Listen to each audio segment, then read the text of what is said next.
येत्या मंगळवारी मी भेट घेणार आहे. मागच्या मंगळवारी कॅबिनेटच्या जाऊन मी त्यांना ही कल्पना दिलेली आहे की इतकं भयानक कृत्य हे त्या ठिकाणी झालंय. फक्त काही अडचणीमुळं आम्हाला सुद्धा यायला उशीर झालेला आहे. एवढा उशीर होणं उचित नाही, परंतु काही अडचणी असल्यामुळं येणं झालं नाही. परंतु आज मी या ठिकाणी आलो आहे. निश्चितपणे तौहीद खानच्या बाजूने त्या ठिकाणी सभागृहामध्ये काय संतोष अण्णा देशमुखांच्या प्रकरणाच्या नंतर आपण कंट्रोल झाला असं म्हणतो, परंतु काही बाबीमध्ये कंट्रोल झालेला नाही. आणि पश्चिम बाजूला निश्चितच बीडमध्ये शांतता आहे. काही बाबतीत कंट्रोल झाला हे मान्य करावं लागेल, परंतु तरीसुद्धा अधूनमधून हे जे नको असलेली काही उद्योगी लोक आहेत आणि एवढ्या तरुणपणी हे आणि इतक्या बेरहमीने ते मारणं पाहिलंय का? त्याला गाडीत बसाना म्हणून त्याचा हात उलटा करून मोडून आत बसवला. इतकं भयानक कृत्य या ठिकाणी केलंय. मारताना सुद्धा खाली दगड आणि त्याच्यावरती डोकं ठेवलंय आणि वरून एक दगड घातला. म्हणजे ही क्रूएल पद्धत कोणती आहे?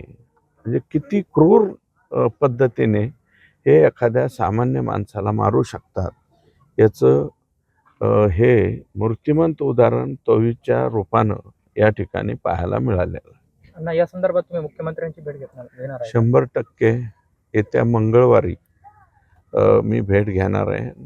मागच्या मंगळवारी कॅबिनेटच्या जाऊन मी त्यांना ही कल्पना दिलेली आहे की इतकं भयानक कृत्य हे त्या ठिकाणी झालंय.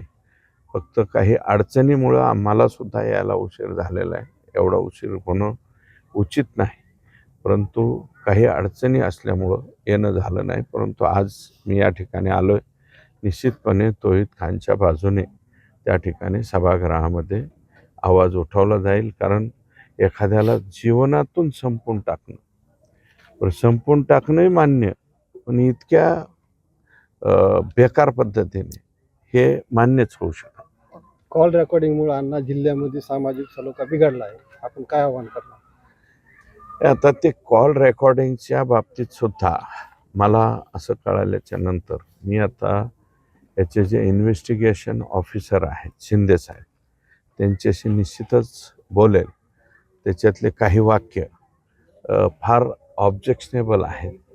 असे वाक्य त्यांनी वापरायला नको होती, पण ती वापरली गेली. म्हणूनच याच्यामध्ये थोडासा संशय बाळगतोय की आणखी काही लोकांचा त्याच्यामध्ये समावेश आहे का. तपासामध्ये जी शंका कुटुंबियांनी आणि इतर लोकांनी या ठिकाणी व्यक्त केलेली आहे त्याच्या बाबतीमध्ये निश्चितच चौकशी झाली पाहिजे असं माझंही मत.